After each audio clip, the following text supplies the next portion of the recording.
Well, hello there. Welcome to Rant While Driving to Work. It's Jay, again, back. Quicker this time, but it's alright. New to the podcast, I drive to work and talk about issues, things, stories, rants, what have yous. So you're going to hear my blinkers, you're going to hear horns and tires screeching and windows breaking and the sirens blaring and my car acting up occasionally. This episode brought to you by a non-paying sponsor of Chick-fil-A Mystery Breakfast. That's right, soon you will hear me talk to a person at a speaker to get my mystery breakfast. Mystery breakfast is a free breakfast that Chick-fil-A does. Follow them online, on Twitter, on Facebook, whatever you got to do. It's amazing they do this. Do this quite often, actually. Not all restaurants do this, so participation may vary. Check your local listings. All right, guys. With much ado, I'm really happy to say lots of success in my last WSOP podcast, the dealer's perspective. I'm going to kind of go a little bit further into that today, telling you some cool, interesting stories when I was a dealer. I was a dealer at a small little place in California, in Livermore. Dealt two places there. Then dealt the World Series of Poker, also dealt in England, great club called Dusk Till Dawn. Probably one of the better clubs I've dealt in, one of the most prestigious. It does a lot of great events. Simon Trumper was an amazing boss. I got to, only spoke to him a few times, but not nicest gent out there, I would say. And it's a huge place. Forget how many tables they had, but a lot of big tournaments. And if you're in the Nottingham area in England, you need to go to Dusk Till Dawn. It's awesome. The other places are little hole-in-the-wall places. If you're in Livermore, I apologize. I think there's only one card room in Livermore now. Anyways, played a lot of places in California. So, anyways, I'm dealing. And as the story goes, I'm not dealing on the table. I'm on the table next, so I can see this happening. And hold on, I get to order. Hold that thought for our sponsor. Yeah, let's see here. Let's see if they're going to respond to me today. Good morning, my name is Amy. I'll be with you in just a second. All right, thank you. That's what you want. All right, that's Amy, our person in the speaker. Anyways, so it's Sunday morning. It's football season, so it's California, so it's like 10:30, 11 o'clock, so games are starting. And this guy, he's been there all weekend long. Thank you for being patient. Can I have any for your order? Yeah, it's Jay. And what can I get for you, sir? Yeah, the mystery breakfast, please. You said the free breakfast? Yeah, please. All right, it's going to be a chicken biscuit. That's perfect. Anything else, sir? Can I just get a cup of ice water, please? Sure, will that be all for you today? Yes, please. Any sausage, jelly, or honey at all? No, thank you. All right, and it'll be our pleasure serving you at the window. Thank you. That's for sure. And just like that, guys, it's that easy. You just say mystery breakfast, you give your name, you say, I got free water too. Boom. Drop the mic, walk away. So, it's Sunday morning. It's, 10:30, 11 o'clock. This guy's been here all weekend long. I usually work the weekend shifts. I've seen this guy a couple of times. He came in Friday. The weekends were open all weekend long. Friday, Saturday, we close at Sunday, 2 a.m., or I guess technically Monday, 2 a.m., right? So this guy's been the whole entire time and losing everything he probably owns. Just emptying the bank account out. Just losing and losing and losing and drinking and drinking and losing and drinking and losing. This is a common thing in the gambling world. For those people who don't know, drinking and gambling and losing. Quite proficient. Usually the more you drink, the more you lose, the more you lose, the more you drink. It's a cycle. That's why they give you free booze in Vegas. Bad decision making when you're drinking. Anyways, all of a sudden, whatever, at the other table, this woman walks in with a baby in her arms. And we are adjacent to a bowling alley and a bar. And I'm thinking she's probably not going to the bar because it's so early on a Sunday. Maybe she's just going to the bowling alley. She's kind of got confused what door she's going in, or she's just kind of, swinging through for a change of venue. I don't know this person. I don't know. All of a sudden, she kind of stops in the middle of the room and just she's looking for somebody. Okay. But she has a look of a woman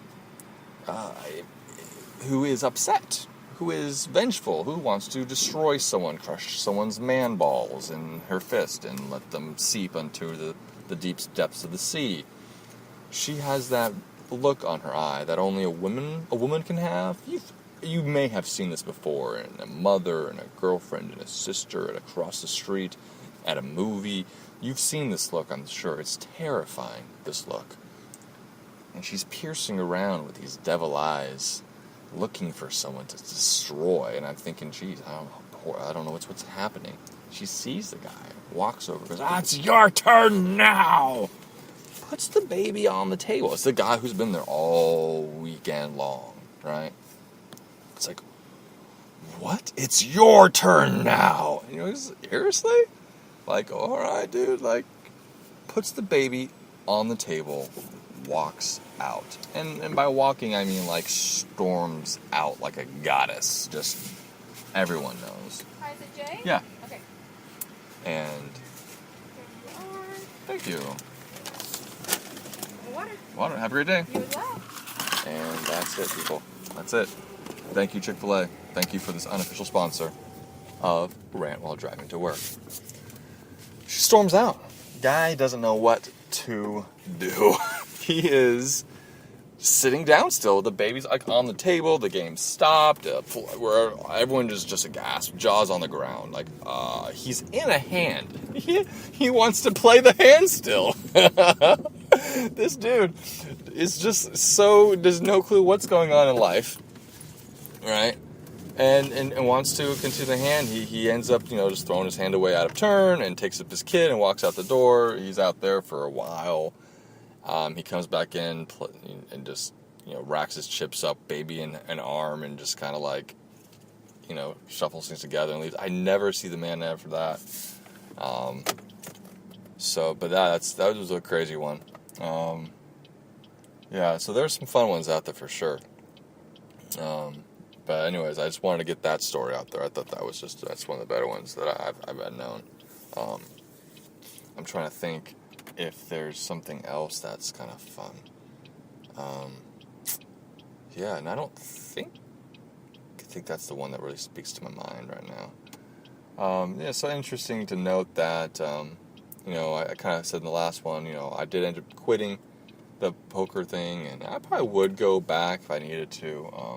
It got into a place where, the good night shifts were, I'd work Thursday, Friday, Saturday, Sunday nights, like 6 to 2 a.m.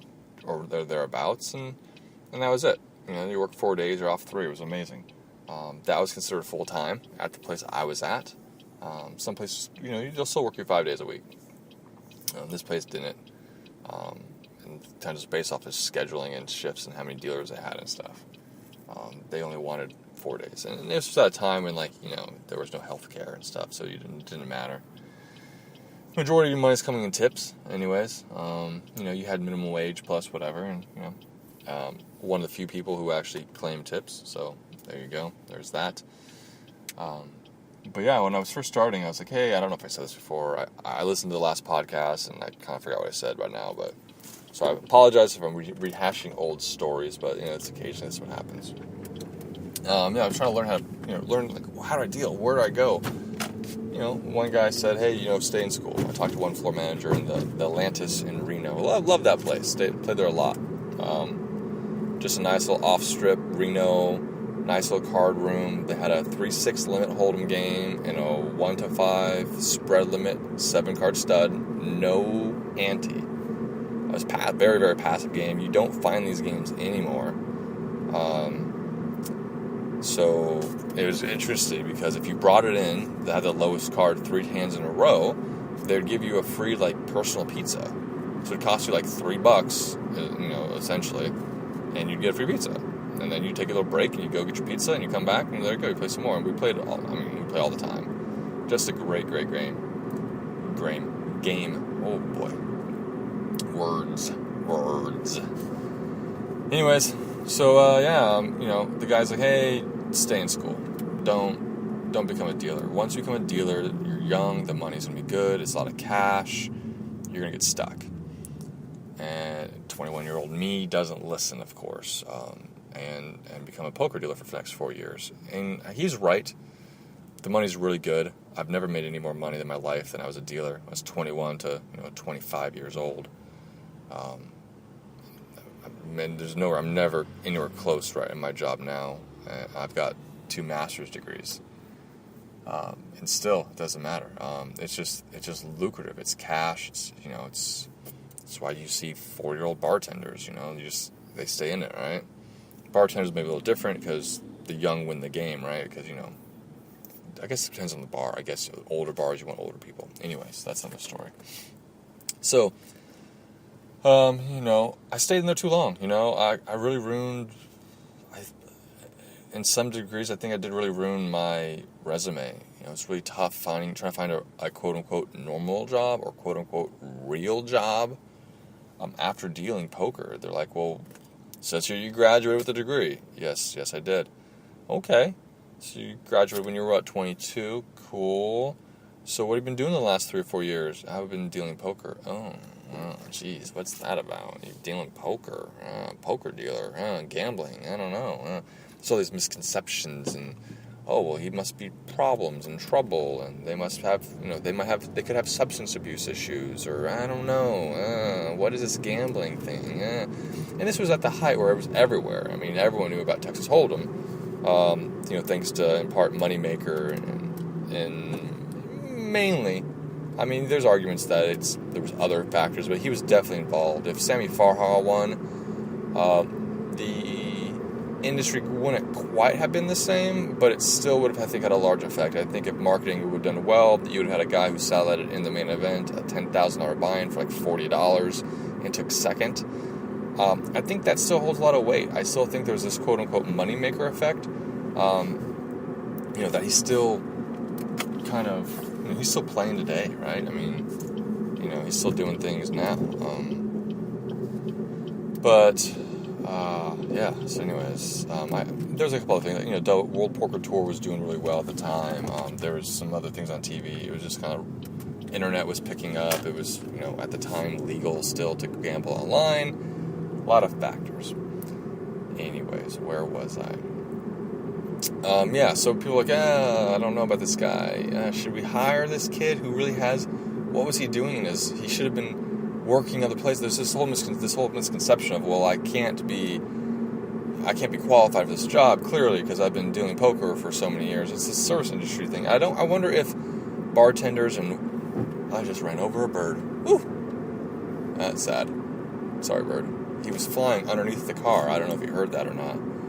And just antidepressants, man. Whew. Jesus. Anyways, it's the second time I've killed a bird driving, actually.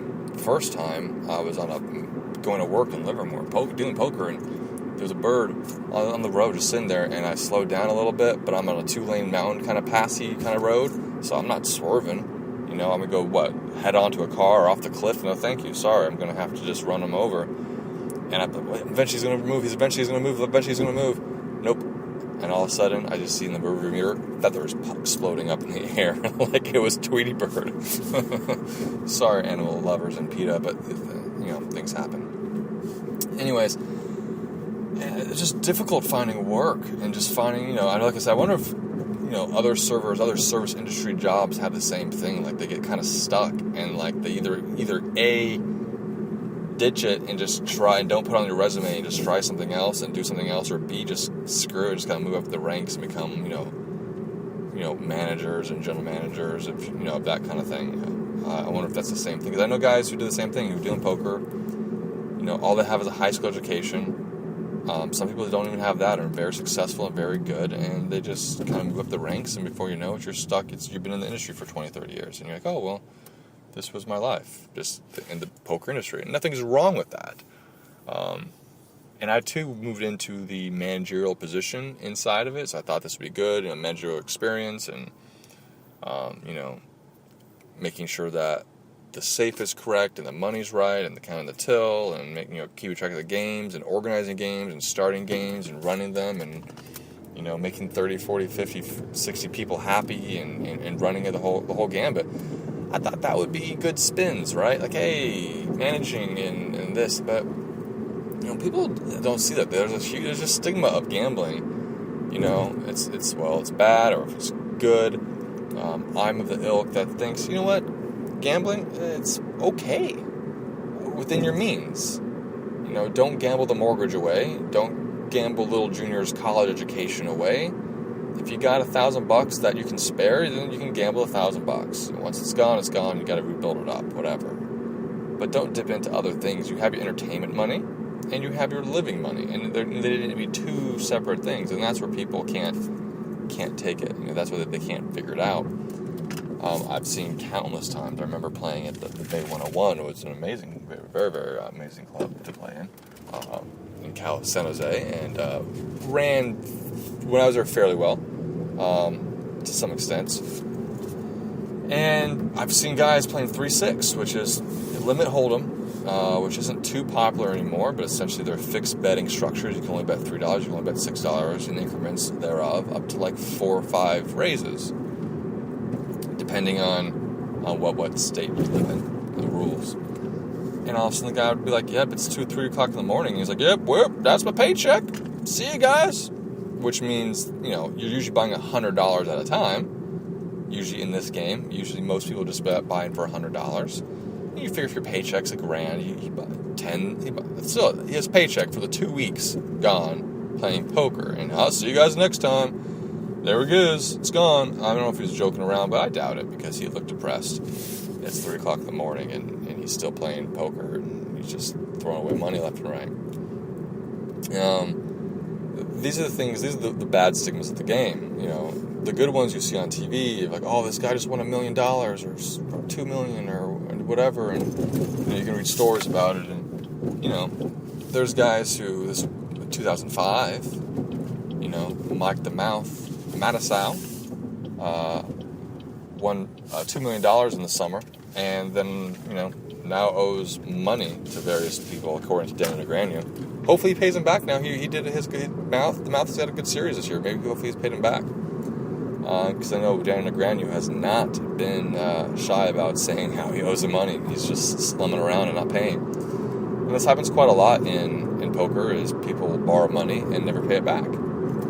Quick story about the Mouth. The Mouth is Mike the Mouth Mattisau. He's called that because he talks a lot, right? The Mouth doesn't shut up.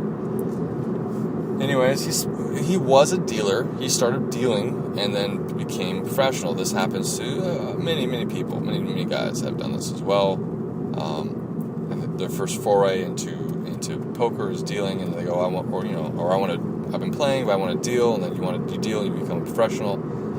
Anyways, supposedly, much like other gamblers and professional gamblers, he likes to play other things, the pit games, the craps, there's part of pit, blackjack, whatever, baccarat, sports. Other guys, this is a problem, is not separating money. It goes back to this. It's about self-control as well. If you want to play pit games, don't use your poker money. If you're a professional poker player, all your money comes from playing poker. Your livelihood, to pay the rent, keep the lights on, to keep eating, you need to keep winning. But if you're using that on other games that you're quote-unquote not a professional on, you tend to lose your money. And this happens, and this has been happening for a long time.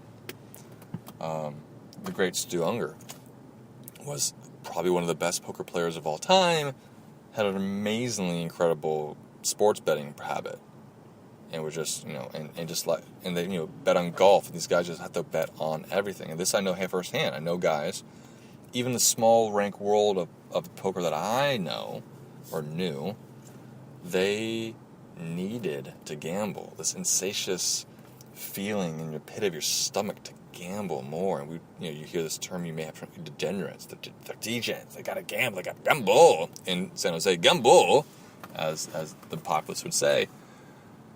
That's you need to, you want to, and this is where a line comes from. Is it addiction? Is it a want? Is it a desire? It's just that the rush you feel when you're doing these things. And some guys just have to do it. Some guys don't have to at all, and you go kind of in ebbs and flows. And I got kind of stuck in that. You're around all these people all the time, and that's all you see. You see them gambling all the time, so then you start gambling more and doing things that you normally wouldn't have done, or which you normally wouldn't have bet on. I've seen guys wanting to bet on what time the sun comes up, knowing full fact that they know the time before they place the bet, but they pretend like they don't. Like they kind of angle shoot a little bit, and like angles are like kind of threading the line between breaking the rules and bending the rules and kind of that thing. But anyways, back to the mouth rule. So he's sort of known notoriously nice to dealers because he was a dealer and he knows the abuse that the dealers can take. Until he meets Jay. It's his first day of the World Series of Poker. I'm dealing the third event. The first event was the employees event. This second event was like a $10,000 something or another, and which is quite common. Usually they do put a 10K as event number 2 or 3.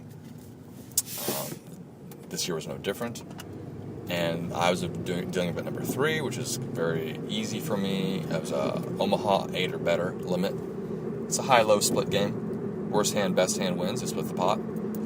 And it was nervous. So first day of the series, I wanted to make sure everything was fine. Even though it was this game I've been dealing, I deal it very well. It's a very easy game to deal, for me anyways. And it's one of the games I enjoy playing as well. So, anyways. So, and I'm taking my time, making sure I'm doing everything correctly, and I'm splitting the pots, and he's playing both events, right?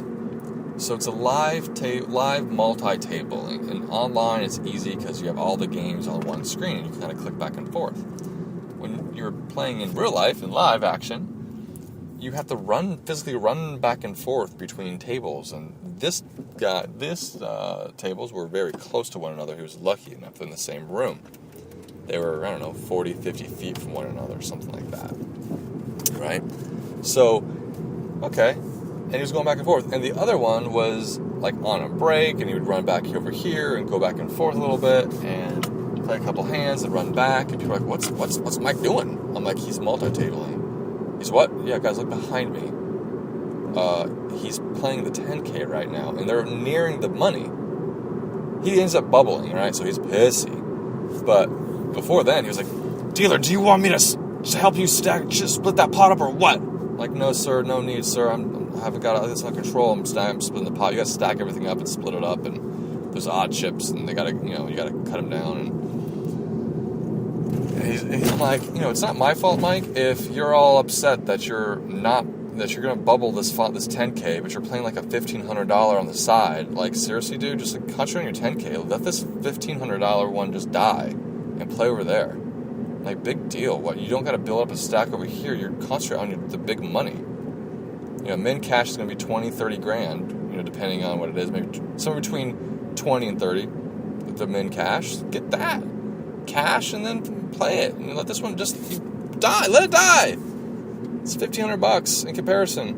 But he wanted to do both, and he ends up bubbling the 10K, and while it's upset, comes in here and, yells at me some more. And so, yeah, the first day in the series, Mike the Mouth, who is notoriously nice to dealers, upset with me because I was going too slow for his liking. And I say, Mike, tough banana peels, buddy. I'm doing the best I can do. Don't yell at the dealer. Yeah. Oh, man. So talking about guys who just loan people money for all the time. There's guys I know, and they've probably still done it. They probably still do it. They've done it forever. They're notorious about this. They loan people. They ask, hey man, I need like $100. I need $20. I need $50, and they'll pay you back. Oh, cool. This guy's credible. I can loan him money, and he pays me back. This is important. And in poker, this happens all the time, where people loan money, and you just have to realize if you loan people money in poker, the rule is now that I've learned. This is true, and I've heard other people say it. Other professionals say it is you loan people money knowing that you won't get it back. And you go into the situation that way. And that way you're not going to be upset when you don't get it back. Because chances are you won't get it back. But that's not how this guy operated. This guy operated in a fashion where... and he was in the same area doing this. I don't know why people still let him borrow money. But he would... Hey, can I get $20? Okay, cool. Can I get $50? Cool. Can I get $100? Cool. Can I get $100? Cool. And when I'm saying cool... He's returning the money. Boom, there you go. Like next week, next day, whatever. Here's money, here's money, here's money, here's money. It gets getting higher, and it keeps getting higher, and keeps getting higher. And before you know it, it's hundreds of dollars, and then it's thousands of dollars. He doesn't return the money. Oh, no, man. He would owe 4 or 5 people money, and they're playing the same exact game. you're like, how are you playing the game if you owe me money? And he's borrowing money from other people to play in the game and borrowing other people and just kind of then paying people a little back here and there. And people, here's $100, and sometimes you'd go south. Going south means taking chips off the table, and you can't in poker you can't take chips off the table. You can only put chips on the table. In pit games like blackjack and craps, you can take them off the table as much as you want. It doesn't matter. In poker, since you're playing against other people and not the house, you need to keep all the chips on the table at all times. But I wouldn't care if he owed me money. I'll take it off the table, give him the money right now, because then I know that he needs it. So it was my buddy Dutch. He owed a bunch of money to him. He didn't know any better, and I got to him like, "Oh no, you gave that guy money?" And he's like, "Yeah." I'm like, "Oh, I didn't tell you in time. Like, you don't ever loan this guy money, man. He doesn't pay you back." Because "Yeah, but he paid me back so many times before." I go, "That's the game. He's just angle shooting you. He makes a living off this. He facilitates his gambling addiction through other people's generosity and kindness." And so he slowly paid him off, and then Dutch moved away. And I'm like, "Hey, dude, you gotta pay him off. You gotta pay through me, and I'm good for it, and we're friends." And it goes right to him. I'm like, "So you pay me to pay him?" And like, "Hey, dude, you want some money? Give me some money right now." He's like, "I can't go give me $50. Give me something that I can give to him to make it good." And I would force it on him, and slowly, sure, he'd give me a little bit. And then he saw him in Vegas one time, and give him a little bit more, and he ended up owing him like I don't know, something ridiculous, like a couple grand still, maybe a grand, I forget what the number is, and he owed me $300, right? And he was trying to pay us both back at the same time. But I'm trying to get Dutch his money back more than my $300. And what I ended up doing is then this other guy at the club also was kind of doing the same kind of scam, a little younger kid though. And I was like, all right. First guy's name's Mark, the second guy's name's Jose. No, Juan. It was Juan. Sorry, Juan. And so all of a sudden they're playing a game. They're gambling all of a sudden. And I was like, he's like, "Oh man, Juan." Mark goes, "Jay, Juan owes me like $1,800. We were gambling the other day."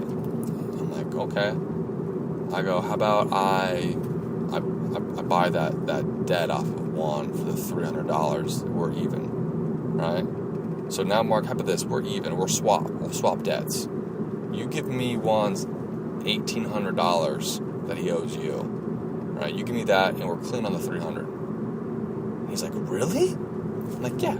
Let's get Juan in here. Let's talk to him. Let's find him, and let's let him know. All three of us face to face, and we get the gist that we're on the level.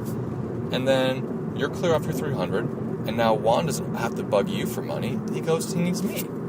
I'll buy the debt. I'm making 5 times my money. This is 6 times my money. This is amazing, right? This is great." And Mark thinks I'm an idiot, of course, and he agrees to this. And I guess he would be stupid otherwise, right? Although maybe not. Why would he want to give me the money? That's $1,800 that he can collect from Juan for $300. Now Mark says this is awesome to get out of the debt out of me and pass the debt along to Juan. So I have to collect now. And Juan agrees, he understands that I bought it, and now he owes me $1,800. Now the best thing in the world is then the Mark came up to me a little bit like a week later and was like, "Yeah, hey man, can I get like $100? I was like, "Fortunately, I can't loan you out money until Juan pays me back your debt." And Juan would always ask me for money too. "Hey man, can I get 20? Can I get 40? Man, can I get 80? Can I get 20? Can I get $100? And now Juan can't ask me for any more money until he pays me off the money. And I just sat there. I didn't collect a dime from Juan, maybe 20, maybe $50, maybe something like that. Maybe not. Never did anything. I was like, you know what? My $300 lesson well learned. I don't have to deal with 2 people who just beg and crawl for money and loan all the day long. It's like, cool. To this day, if I saw Juan, "Hey dude, you stole me money." But I went, whatever. So it's a lesson learned there. Gambling world's crazy. The gambling world is crazy. The deeper you get into it, the crazier it gets. I know this guy, I don't know his name. I know his name, but I'm definitely afraid of him. Honest to goodness. Old Sicilian guy, like old school Sicilian in the family of Sicilia, right? You can say that he made himself into the man he is today, if you catch my drift. And I'll give you a guess of what company he owned. And if you guess construction, you're correct. That is correct. He owned a construction company. And very nice old guy. And I knew him when he was, he must have been in the 60s or 70s at the time. And this was 15 years ago or so. I hope he's doing well. Nicest dude, good health, whatever. But he was all, in the mornings you have all the retirees coming and playing, and he was the retirees' loan shark. He would come over to them and rub their shoulders. Hey man, how you doing? What's going on? You need $100? Huh? How about that money you owe me? Okay, let's go outside and figure it out, and get their money from him. And so he would loan money to these old timers. So once it's in your blood, man, you just can't get out. You just don't quit that kind of position. You can't get out of the family. You've seen the movies. And as a kid, I glorified being made and with the mobsters and Godfather and Goodfellas. And it's amazing. It's like, I want to be made. I want to in this life. I met this man and found out what he was, or not was, is a part of, scared me to death. And still does. I say it lightheartedly now. But this guy, oh my goodness, I mean, you just respect, yep, yes sir, okay, well, do you need anything else? You want some coffee? You want anything else? You very respectful to him, and he was a nice guy. He throw you a buck or two here and there, and but you just respect guys like that. And the way he carried himself as a 65, 7-year-old man, you just respected him because the way it's true. The way he carries himself, the way he acts, you give him respect, and he gives respect back to you. It was reciprocal. But scared me so badly as a 21-year-old kid, finding out, oh my goodness, this guy is old Sicilian, and he is, I don't know, I'm not going to do anything bad to him, but if he wanted to, I'm just in cement for some weird reason, I don't know why. So just very paranoid, delusional stuff, but it's true because of this. One day, it's in the morning, and this young kid's already drinking. He's already losing a couple $100. So it's before noon for sure. He's like, man, you old man, you keep on winning these pots, you keep on getting lucky, I can't believe you, blah, blah, blah, you're such a bad person, you're a bad poker player, and he's yelling at him, and the guy's like, calm down. I was like, dude, just calm down, just leave him alone. He's like, that's it, old man, you and me. And this old Sicilian's like, you want to fight? This is what you want to do, huh? This is how you want to do, this is how you want to play out today, huh? You want to drink a lot, you think you're a tough guy? You're screwed, I hate you, blah, blah, yelling and stuff. He goes outside. Old man picks up his phone and calls up some guys. A couple minutes later, not too long, how long, and pickup truck full of construction workers are coming out. And now people are like trying to stop this fight from happening. This kid, of not wanting to like get him pummeled by the construction crew, which is clearly going to do whatever the boss tells them. Because that's what you do, right? And this is what the movies tell you, and that's based off reality. They will do anything for him, and he called him up, and all his little flip phone, his little Nextel, whatever, and got him in. And you're like, wow, this is it's another world, man. So you have old school ties that are loan sharking to the older generation, right?